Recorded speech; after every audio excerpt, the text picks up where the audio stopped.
આ શેરડી જેમ આમાં દેખાય આવે ને એવી જ આ શેરડી થાય છે અને પોચી એની તો કોઈ વાત જ નહીં પૂછો એમ, અને મીઠી પણ એવી જ થાય છે.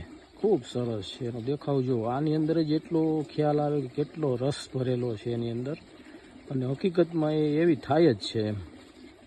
એટલે આપણે તેના બીજ વાવવા છે એટલા માટે એની તૈયારી કરું છું, અને એ બીજ હું તમને બતાવું.